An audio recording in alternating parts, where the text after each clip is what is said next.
الحمد لله وكفى وسلام على عباده الذين اصطفى أما بعد فأعوذ بالله من الشيطان الرجيم بسم الله الرحمن الرحيم يا أيها الناس إنا خلقناكم من ذكر وأنثى وجعلناكم شعوبا وقبائل لتعارفوا إن أكرمكم عند الله أتقاكم وقال النبي صلى الله عليه وسلم ليس منا من دعونا إلى عصبية وليس منا من قاتل عصبية وليس منا من مات على عصبية او كما قال علیہ الصلاۃ والسلام۔ محترم بزرگان دین، عزیز ساتھیوں، اسلام ایک آفاقی مذہب ہے۔ اس کا دنیا کے کسی شخص کے بنانے سے کوئی تعلق نہیں ہے۔ دنیا میں اسلام کے علاوہ بھی کئی مذاہب ہے جس کو دنیا کے لوگوں نے بنایا ہے۔ اچھی چیزیں نظر آئی، کسی شخصیت کی اچھے افعال نظر آئے، کسی کے اچھے اقوال نظر آئے، اس وقت کے بیجا رسومات جو تھی اس کو یکجا کیا گیا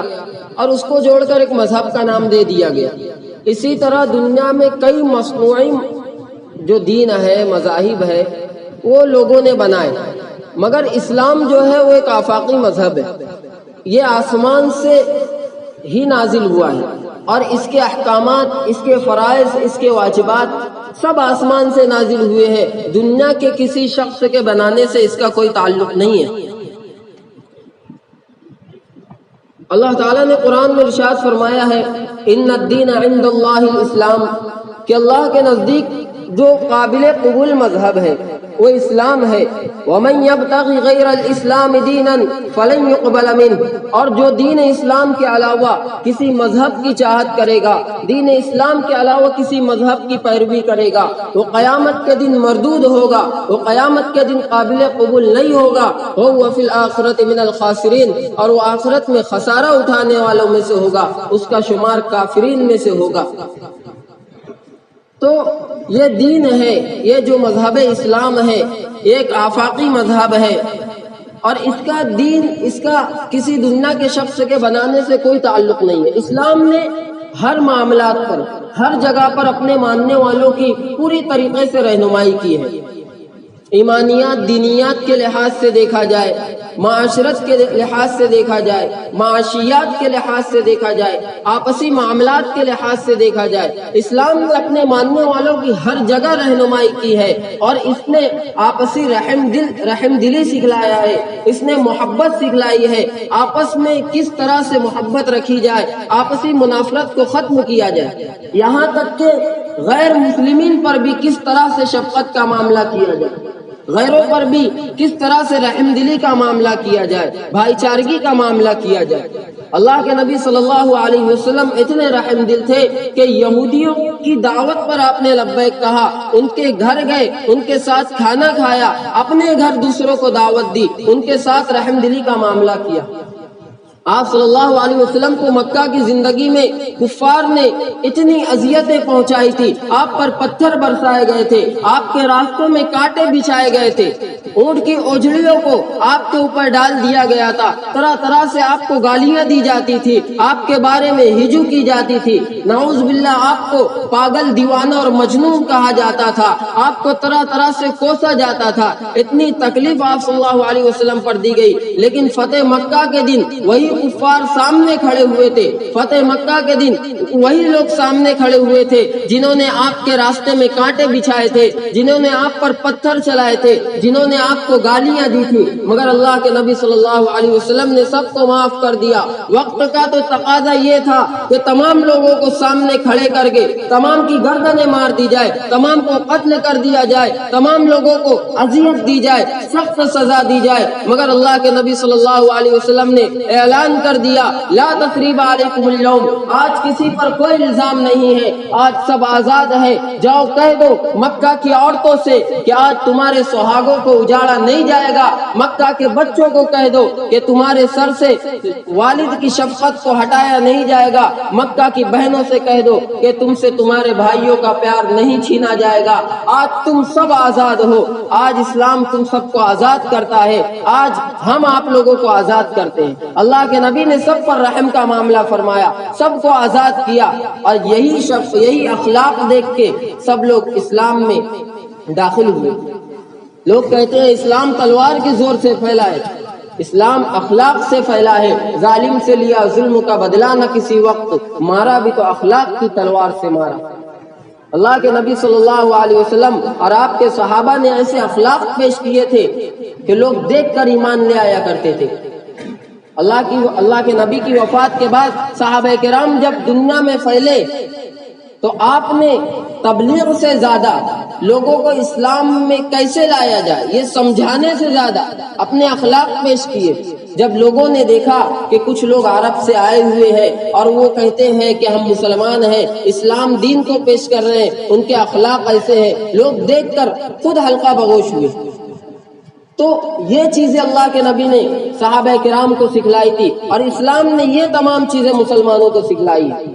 کہ غیروں کے ساتھ بھی رحم دلی کا معاملہ کیا جائے، غیروں کے ساتھ بھی اچھے اخلاق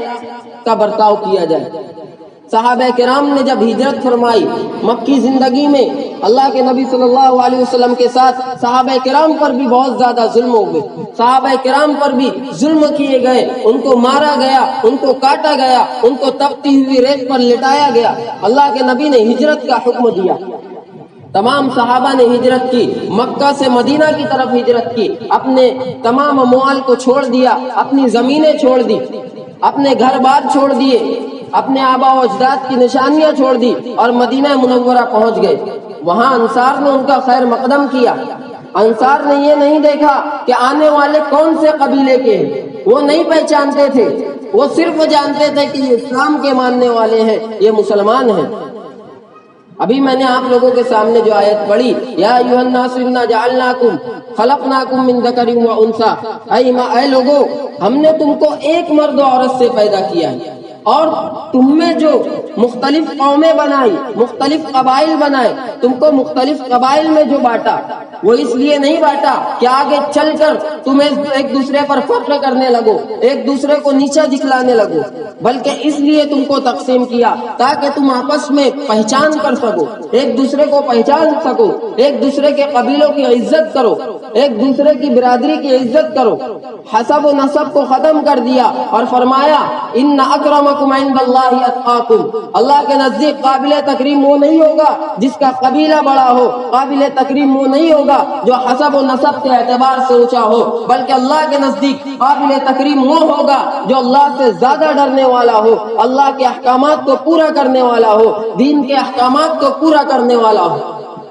فرائض و واجبات کو پورا کرنے والا ہو، مستحبات کو پورا کرنے والا ہو، غرض ہے کہ ہر معاملے میں اللہ سے ڈرنے والا ہو، وہ اللہ کے نزدیک زیادہ قابل تکریم ہے۔ ان اللہ علیم خبیر، بے شک اللہ تمام لوگوں کو جاننے والا بھی ہے اور تمام لوگوں کی خبر بھی رکھتا ہے۔ اللہ تعالیٰ نے مختلف قبائل بنائے اور قرآن نے یہ ارشاد فرمایا کہ ایک مرد و عورت سے تم کو پیدا کیا گیا، تو فخر کس بات کا کرتے ہو؟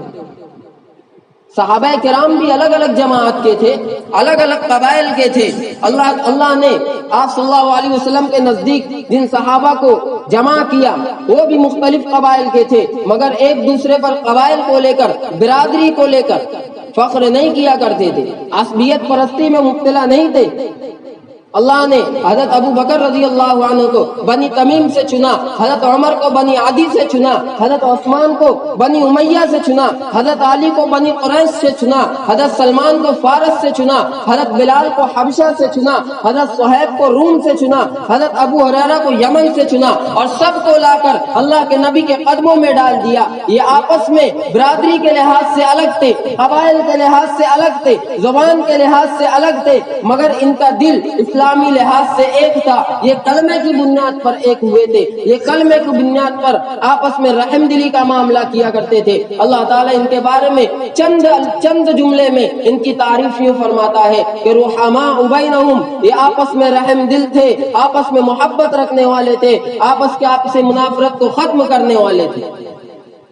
صحابہ کرام کی یوں تعریف فرمائی ہے۔ اگر قبائل کے لحاظ سے اعلیٰ و ارفع اور ادنا کو جانچا جاتا تو مؤذن رسول کوئی حبشہ کا غلام نہیں ہوتا۔ مؤذن رسول حضرت بلال رضی اللہ عنہ یہ حبشہ کے تھے، غلام تھے،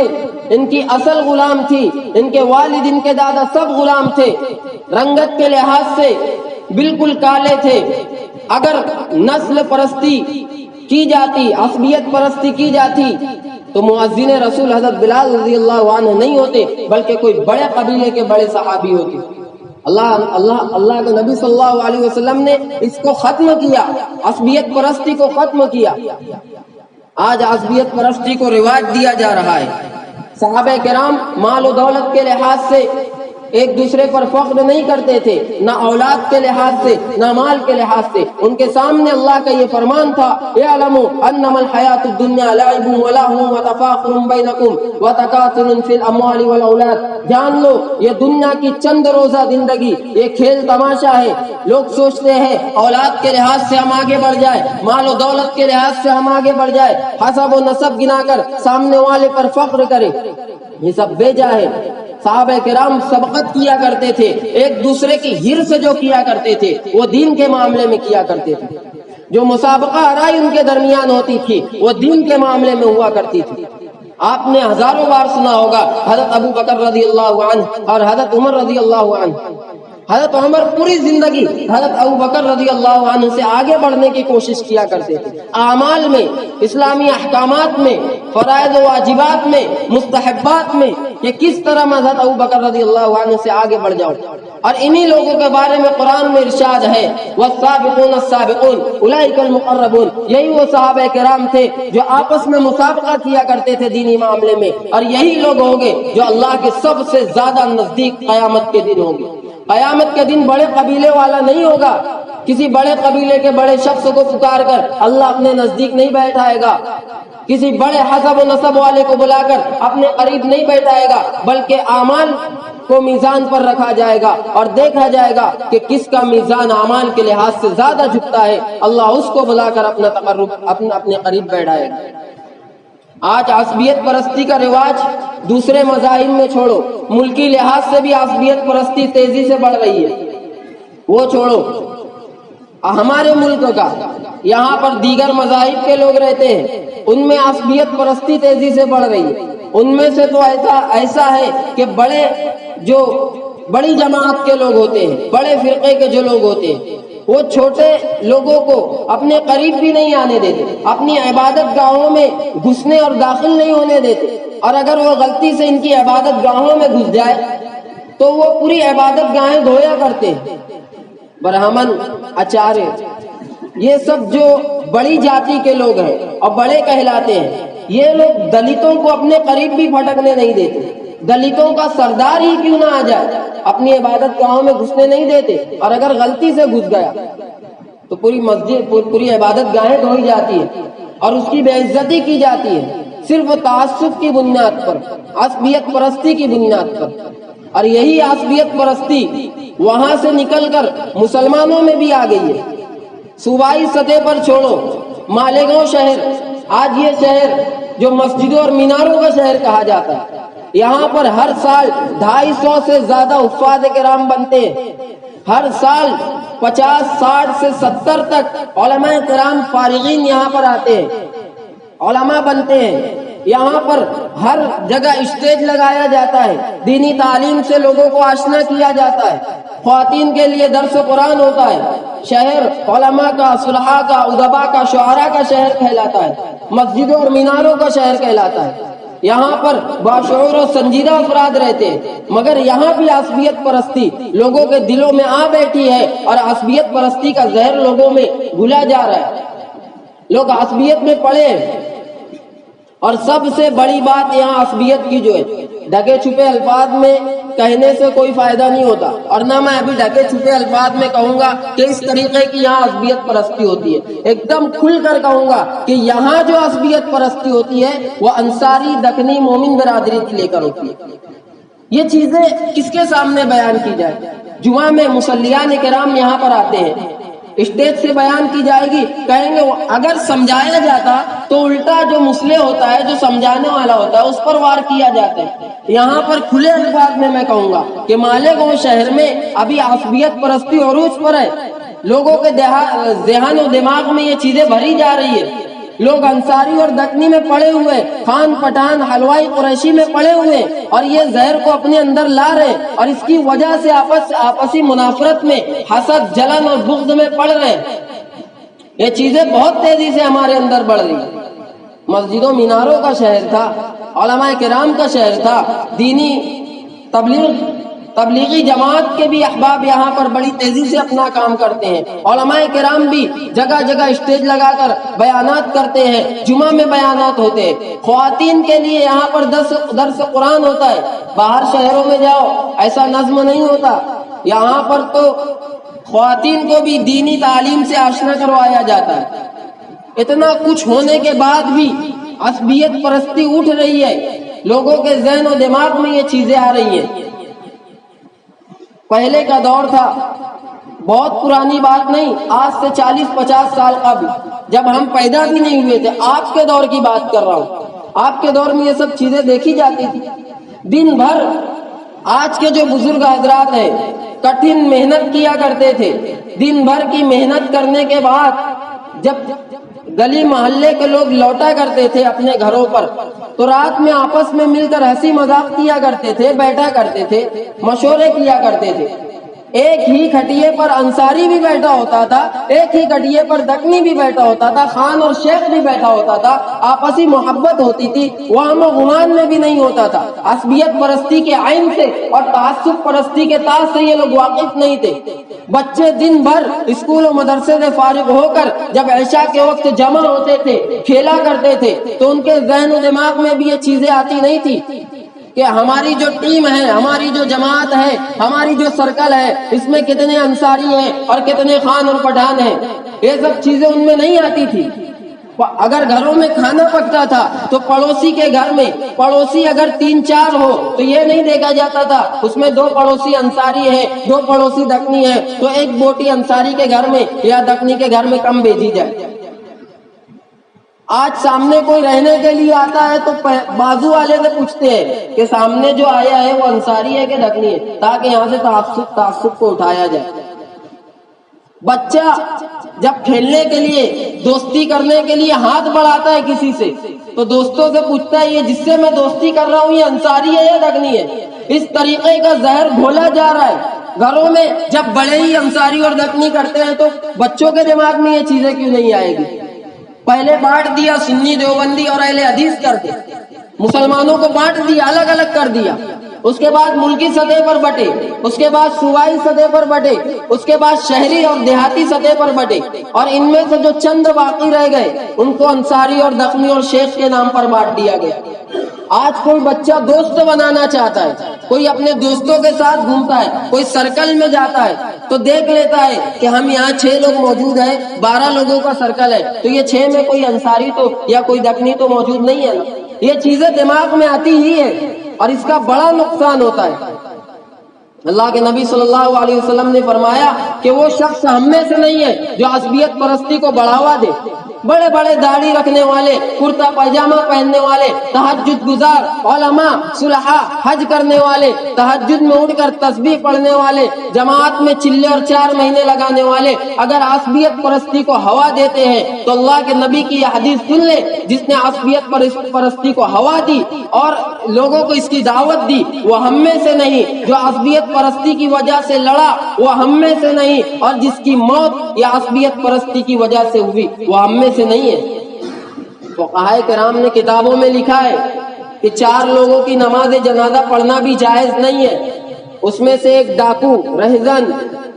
جو راہگیروں کے مال کو لوٹتا ہے، ان کی جانوں پر حملے کرتا ہے، ان کو قتل کرتا ہے، پریشان کرتا ہے، قتل کرتا ہے، اس کی نماز جنازہ پڑھنا جائز نہیں ہے۔ دوسرا وہ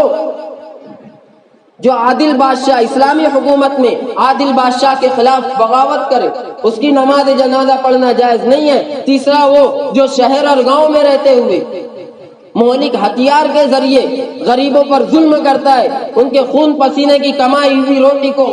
غصب کرتا ہے، چھینتا ہے، ان کی جان پر حملہ کرتا ہے، اس کی نماز جنازہ پڑھنا جائز نہیں ہے۔ اور چوتھے وہ جو عصبیت پرستی کی وجہ سے آپس میں لڑ کر مر گئے ہو، ان کو غسل دیا تو جائے گا، ان کو کفن پہنایا جائے گا، لیکن ان کی نماز جنازہ نہیں پڑھی جائے گی، ان کو یوں ہی لے جا کر کسی گڈھے میں دفنا دیا جائے گا۔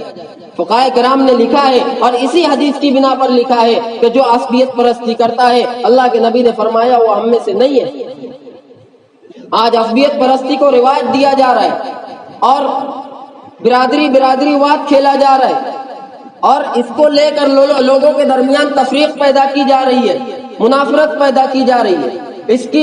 کا سب سے بڑا نقصان یہی ہے کہ آپس میں حسد بغض پیدا ہوتا ہے، آپس میں نفرت پیدا ہوتی ہے، محبت ختم ہوتی ہے، اور جب یہ چیزیں آ جاتی ہیں نا تو اسلام کا کوئی ارکان باقی نہیں رہتا۔ ہم سوچتے ہیں کہ نماز پڑھ رہے ہیں، تہجد پڑھ رہے ہیں، چلا لگا رہے ہیں، اللہ اللہ کر رہے ہیں، خانقاہوں میں بیٹھ کر تسبیح گھما رہے ہیں، لیکن یہ عصبیت پرستی میں لگے ہوئے سارے اعمال ضائع ہو جاتے ہیں۔ قیامت کے دن جب وہ حاضر ہوگا تو خوش فہمی میں ہوگا کہ آج میرے لیے جنت کا فیصلہ ہوگا، مگر جب اسے پتا چلے گا کہ اس کے پاس آج کچھ بھی نہیں ہے، ان چند چیزوں کی وجہ سے اس نے اپنے اعمال کو ختم کر دیا۔ تو یہ عصبیت پرستی کو لے کر ہم میں آج بہت زیادہ عصبیت پرستی شہر میں ہو رہی ہے۔ حضرت فاطمہ رضی اللہ عنہ کا آپ کو پتا ہوگا، ان کا جب انتقال ہوا تو ان کو 4 لوگوں نے دفنایا تھا، حضرت علی رضی اللہ عنہ، حضرت حسن حسین اور حضرت ابو ذر غفاری رضوان اللہ تعالی علیہم اجمعین۔ ان کو جب دفنایا جانے لگا تو حضرت ابو ذر نے قبر سے کہا تھا، یا قبر اتدری من الذی جئنا بہا الیک، اے قبر تو جانتی ہے ہم جسے تیرے پاس لے کر آئے ہیں، تجھے خبر ہے یہ کون ہے؟ ہی فاطمہ الزہرا بنت رسول اللہ، یہ فاطمہ الزہرا ہے، یہ فاطمہ زہرا ہے، یہ اللہ کے رسول کی بیٹی ہے، زوجۃ علی المرتضی، یہ حضرت علی کی زوجہ ہے، ام الحسن والحسین، یہ جنت کے سرداروں کی ماں ہے، یہ فاطمہ زہرا ہے، لہذا سنبھل کر ان کے ساتھ معاملہ کرنا۔ قبر نے جواب دیا تھا، اے ابو ذر لست انا موضع حسب ولا نسب، یہاں حسب نسب نہیں چلتا، یہاں قبیلے نہیں چلتے، یہاں پر پیسے نہیں چلتے، یہااں پر نبی کی بیٹی ہے، نبی کے والد ہے، چچا ہے، یہ سب نہیں چلتا۔ انا موضع عمل صالح، یہاں عمل صالح چلتے ہیں، یہاں اچھے اعمال چلتے ہیں، یہاں وہی کامیاب ہوگا جس کے اعمال ڈھیر ہوگے، جس کے اعمال زیادہ ہوگے، جس کے اعمال مخلص جس کا دل مسلمان ہوگا، سلم قلبہ وخلص عملہ، جس کے جو اپنے عمل میں مخلص ہوگا، یہاں وہی کامیاب ہوگا۔ ورنہ دیکھا جائے تو حضرت ابراہیم علیہ السلام کے والد نے ایمان نہیں لایا، اللہ نے تباہ و برباد فرما دیا، ان کے بارے میں فیصلہ کر دیا۔ حضرت لوط علیہ السلام کی بیوی نے ایمان نہیں لائے، ان کو برباد کر دیا۔ حضرت نوح علیہ السلام کے بیٹے نے ایمان نہیں لایا، اللہ نے اس کو برباد کر دیا۔ اللہ کے نبی صلی اللہ علیہ وسلم کے چچا ابو لہب نے، اس نے ایمان نہیں لایا، اللہ نے برباد کر دیا۔ اللہ کے نبی کے پیارے چچا ابو طالب جو ہر محاذ پر اللہ کے نبی کے ساتھ کھڑے ہوتے تھے مگر ایمان نہیں لایا، اللہ نے ان کے بارے میں ہمیشہ کے لیے جہنم کا فیصلہ سنا دیا۔ تو حسب و نسب نہیں چلتے، قبر نے صاف فرما دیا تھا، یا ابا ذر لست انا موضع حسب ولا نسب۔ تو اس تعصب پرستی سے بچا جائے، اس زہر سے بچا جائے جو گھولا جا رہا ہے ہمارے دماغ کے خلیوں میں، یہ گندگی دوڑ رہی ہے اور اسی وجہ سے آپسی منافرت میں پھیلے ہوئے ہیں۔ اگر یہ کھیل انصاری دکنی شیخ خان پٹھان کا ابھی بند نہیں ہوا، ابھی تو اس کا نقصان نظر نہیں آ رہا ہے، مگر آنے والی نسلیں، ہماری آنے والی اولادیں، ان کو جب پتہ چلے گا کہ ہمارے آبا و اجداد نے ایسے کارنامے کیے ہیں، انہوں نے عصبیت پرستی کو جنم دیا ہے، آپسی منافرت میں وہ تو برباد ہوئے لیکن انہوں نے ہمیں بھی برباد کر دیا، تو آنے والی نسلیں ہمیں گالی دیں گی، آنے والی نسلیں ہمیں کوسے گی، آنے والی نسلیں ہمیں برے القابات سے یاد کرے گی۔ اس لیے ان چیزوں کو ختم کیا جائے، آپس میں محبت سے رہا جائے۔ وَاعْتَصِمُوا بِحَبْلِ اللَّهِ جَمِيعًا وَلَا تَفَرَّقُوا، اسلام ہے، اللہ کی رسی ہے، اس کو مضبوطی سے تھامو، آپس میں انتشار پیدا مت کرو، مل کر رہو، ایک ہو کر رہو، کلمے کی بنیاد پر، اسلام کی بنیاد پر، نہ کہ برادری کی بنیاد پر، عصبیت کی بنیاد پر، تعصب کی بنیاد پر۔ اس چیز کو ہمیں بھی ختم کرنا ہے، اور دوسرا کوئی شخص اگر عصبیت پرستی میں مبتلا ہے تو اسے بھی نصیحت کرتی ہے، اگر میری وجہ سے یہاں پر کوئی ایک شخص اس گندگی کو اپنے سے الگ کر دے تو میری کامیابی کے لیے یہ کافی ہے، اور آپ کی وجہ سے اگر کوئی شخص عصبیت پرستی کو ختم کر دے رہا ہے تو یہ بھی آپ کی کامیابی کی دلیل ہے۔ اللہ تعالیٰ اس گندگی کو ہمارے معاشرے سے دور فرمائے اور آپسی منافرت، بغض و حسد سے ہماری حفاظت فرمائے، اسلام کی صحیح سمجھ عطا فرمائے، اللہ تعالیٰ دین کی صحیح سمجھ عطا فرمائے، عقل سلیم عطا فرمائے، کہنے سننے سے زیادہ عمل کی توفیق عطا فرمائے۔ وآخر دعوانا الحمدللہ رب العالمین۔